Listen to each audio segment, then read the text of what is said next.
من الشيطان الرجيم. بسم الله الرحمن الرحيم. إنا أعطيناك الكوثر فصل لربك وانحر إن شانئك هو الأبتر. صدق اللہ العظیم. سورت کا نام الکوثر پہلی آیت کے آخری لفظ سے یہ نام ہوا. یہ سورت مکی ہے اور اکثر مفسرین کی یہی رائے ہے، اگرچہ کچھ لوگوں کا خیال یہ ہوا کہ یہ سورت مدنی ہے، اور ان کے اس خیال کی وجہ یہ ہے کہ ایک حدیث ہے حضرت انس رضی اللہ عنہ کی، اور حدیث یہ ہے کہ نبی کریم صلی اللہ علیہ وسلم مسجد میں تشریف رکھتے تھے مدینہ منورہ میں، اور آپ پر وہ غنودگی کی کیفیت طاری ہوئی، یا تو آپ کچھ آرام فرمانا چاہ رہے ہیں، وہ نیند آئی، یا پھر یہ کہ وہ جو وحی کے وقت میں جو کیفیت ہوا کرتی تھی وہ ہوئی ہو. بہرحال وہ جب کیفیت ذرا دور ہوئی تو آپ نے سر اٹھایا اور آپ ہنستے ہوئے آپ نے اپنا سر مبارک اٹھایا. تو صحابہ نے پوچھا، یا رسول اللہ آپ کیوں ہنس رہے ہیں؟ تو آپ نے فرمایا کہ ابھی اللہ سبحانہ و تعالی نے یہ ایک سورت اتاری ہے اور آپ نے یہ پڑھ کر سنائی، اس کی آپ کو خوشی تھی کہ جو نعمت نبی کریم صلی اللہ علیہ وسلم کو اللہ کی طرف سے دی گئی ہے اس کی اطلاع اس میں ہے، اس پر آپ خوش ہو کر ہنس رہے تھے. اس حدیث کی سے یہ بات سمجھ میں آئی کہ سورت مدینے میں اتری ہے. یہ ہے وہ بنیاد ان حضرات کی رائے کی کہ جو اس کو مدنی مانتے ہیں. لیکن دوسرے اکثر مفسرین اور تابعین کی رائے یہ ہے کہ یہ مکی سورہ ہے، اور اس کے نزول کا پس منظر یہ ہے کہ مشرکین، جن میں خاص طور پر پیش جو ہے وہ عاص ابن وائل ہے، جن کے بیٹوں سے نبی کریم صلی اللہ علیہ وسلم کی دو بیٹیوں کی شادی ہوئی تھی آپ کے اعلان نبوت سے پہلے سے، حضرت رقیہ ام کلثوم. تو یہ عاص ابن وائل بڑا دشمن تھا نبی کریم صلی اللہ علیہ وسلم کا نبوت کے اعلان کرنے کے بعد. تو جب مشرکین آپ کے تعلق سے اپنی فکر مندی اور پریشانی ظاہر کرتے تھے، جو آپ کی تحریک تھی، آپ کی دعوت تھی اسلام کی، تو عاص ابن وائل ایک خاص طور پر یہ کہا کرتا تھا، میاں چھوڑو بھی اس کا تذکرہ، وہ کوئی اہم بات نہیں ہے، وہ تو ابتر ہے، لہذا اس کی کوئی فکر نہیں. ابتر جو ہے اس کے معنی یہ ہوتے ہیں کہ وہ آدمی کہ جس کا سلسلہ آگے نہ چلتا ہو، جس کے کوئی نرینہ اولاد نہیں ہے، لڑکے نہیں ہیں، تو لڑکے ہوں گے تو سلسلہ آگے چلے گا، اس کا نام چلے گا، اس کا کام چلے گا. لیکن جس کے اولاد نہیں ہے تو اس کا آگے سلسلہ چلنے والا نہیں. نبی کریم صلی اللہ علیہ وسلم کے دو بیٹے، ایک کا نام قاسم اور دوسرے کا نام عبداللہ، یا ان کے دوسرے نام بھی آتے ہیں طیب اور طاہر، یہ نام بھی سیرت کی کتابوں میں ہیں.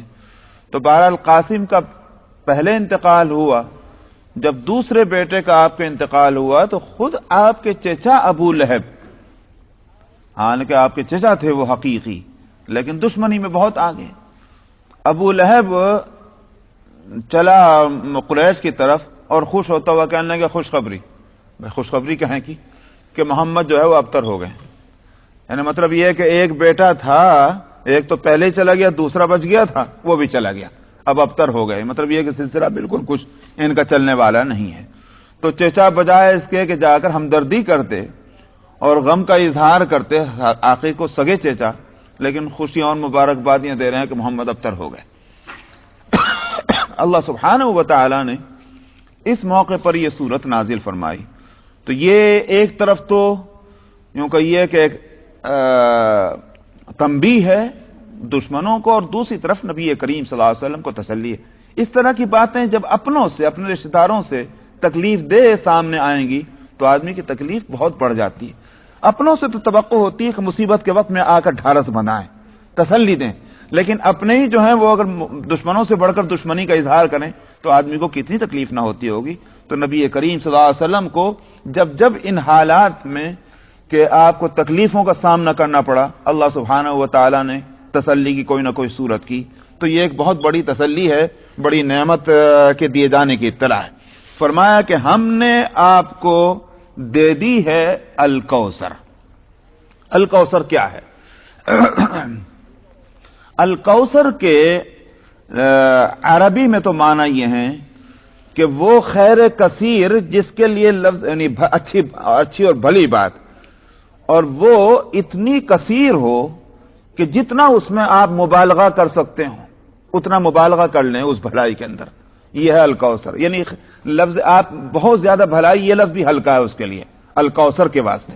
یہ عربی زبان کے اندر اس کے معنی یہ ہیں کہ جتنی آپ بھلائی سوچ سکتے ہوں وہ ساری بھلائیاں سمٹ کر کے جس ایک لفظ کے اندر آ سکتی ہیں، اس لفظ کیا ہے؟ اس کو کہا جاتا ہے الکوثر۔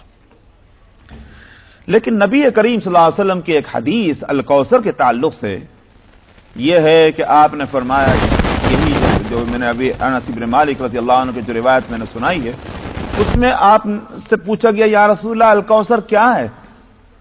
آپ نے فرمایا کہ وہ ایک جگہ آپ نے فرمایا کہ وہ الکوثر ایک نہر ہے اور جس کا پانی دودھ سے زیادہ سفید اور شہد سے زیادہ میٹھا ہوگا، اور آپ نے یہ بھی فرمایا کہ اس کے کناروں پر اندر سے کھودے ہوئے موتیوں کے محلات بنے ہوئے ہیں۔ اب وہ موتی، ایک موتی کو اندر سے کھود کر کے جیسے کوئی چیز اس کو اٹھا لی جائے، تو فرمایا کہ اس کے محل بنے ہوئے ہیں، ایک ایک موتی کے کناروں پر ایک قطار چلی جا رہی ہے اس نہر کے، اور آپ نے فرمایا کہ وہ ایک حوض ہے اسی روایت میں، اور جس حوض کا پانی تو ویسے ہی ہے کہ جیسے نہر کا ہے الکوثر کے، آپ نے فرمایا، لیکن اس کے لیے آپ نے کہا کہ اس کا پانی جو ہے وہ مشک، وہ پانی کہہ رہا ہوں اس کی جو نیچے کی تلچھٹ جو ہے، جہاں جس کو پانی کی جگہ اس کی تلی کہیے، جہاں ریت ہوتا ہے، وہاں فرمایا کہ وہ مشک ہے اس میں، اور میری امت اس حوض پر آئے گی قیامت کے دن، اور اس حوض کے تعلق سے آپ نے فرمایا کہ نہر سے، نہر کوثر جو ہے اس سے 2 پرنالے اس پر گرائے جائیں گے، جس سے وہ پانی نہر کا اس حوض کے اندر آ کر گرے گا۔ اس سے علماء نے یہ سمجھا ہے، مفسرین نے، کہ الکوثر تو جنت میں ہے یعنی نہر، اور حوض جو ہوگی وہ دنیا میں اس دن قیامت کے دن اس کا ظہور ہوگا اور پانی وہ جنت سے اس پر 2 پرنالوں کے ذریعے سے گرایا جائے گا۔ آپ نے فرمایا کہ اس پر میری امت آئے گی، اس سے پانی پینا چاہے گی، اور جس نے اس کا ایک دفعہ پانی پی لیا اس کی سیرابی ایسی ہوگی کبھی اس کو پیاس نہیں ستائے گی۔ فرمایا کہ ان کو کچھ لوگوں کو وہاں سے ہٹایا جائے گا، ہٹو ہٹو ہٹو۔ میں کہوں گا کیوں ہٹا رہے ہو، یہ تو میرے ساتھی ہیں، مطلب میری امت کے لوگ ہیں، میری جماعت کے لوگ ہیں، اصحابی کا لفظ اس میں ہے۔ تو آپ سے فرمایا جائے گا آپ کو نہیں معلوم آپ کے بعد انہوں نے کیا کیا گل کھلایا ہے، ماذا احدثوا بعدک، آپ کو نہیں پتا انہوں نے آپ کے بعد کیا کیا کیا ہے۔ یعنی مطلب یہ ہے کہ دین کے اندر تبدیلی کر لی، تغیر کر دیا، دین کو بدل ڈالا، تو آپ کو پتا نہیں، اس واسطے یہ آپ کی جماعت میں ہے ہی نہیں، تو ان کو حوض سے ہٹا دیا جائے گا۔ یہ الکوثر کے بارے میں۔ اب میں نے کہا کہ عربی میں تو کہتے ہیں کہ بہت زیادہ بھلائی، اور حدیث یہ کہہ رہی ہے کہ وہ نہر ہے اور ایک حوض ہے۔ سعید ابن جبیر رضی اللہ عنہ جو جلیل القدر تابعین میں سے ہیں اور عبداللہ ابن عباس رضی اللہ عنہما کے شاگردوں میں ہیں، انہوں نے یہ بات کہی کہ خیر کثیر جو ہے اس کے معنی تو وہی ہیں جو عربی میں بہت زیادہ بھلائی، لیکن بہت زیادہ بھلائی ہی کے اندر یہ نہر اور حوض بھی شامل ہے، اس لیے کہ ظاہر ہے کہ اس سے بھلی اور کیا چیز ہو سکتی ہے جو قیامت میں ہوگی۔ فرمایا کہ ہم نے آپ کو الکوثر دی، فصلی لربک وانحر، سو آپ اپنے رب کی نماز پڑھیے اور قربانی دیجیے۔ یہ اللہ سبحانہ و تعالی کا معاملہ جو قرآن شریف میں جگہ جگہ دیکھنے میں آ رہا ہے۔ نبی کو جب کوئی نعمت دینے کی اطلاع ہوئی یا امت کو کوئی نعمت دی جانے کی اطلاع ہوئی تو ساتھ میں کچھ مطالبہ بھی ہے، اس نعمت کا حق ہے، اور اس نعمت کا حق یہ ہے کہ تم اللہ سبحانہ و تعالیٰ کو زیادہ سے زیادہ یاد کرو، اس لیے کہ اللہ جب نعمت دے رہے ہیں اس نعمت کا شکریہ کچھ ادا ہونا چاہیے، اور شکریہ یہ ہے کہ اعمال ایسے ہوں کہ جس سے بندے کی بندگی ظاہر ہو اور شکر گزار کی شکر گزاری جو ہے وہ سامنے آئے۔ اور شکر گزاری کے لیے دو ہی صورتیں ہیں، یا تو آدمی اپنے عمل سے شکر گزاری کرے اور یا پھر مال سے شکر گزاری کرے، مال خرچ کر کے، یعنی مال اس راستے میں خرچ کرے کہ جس راستے میں خرچ کرنے سے نعمت دینے والا، مہربانی کرنے والا خوش ہو۔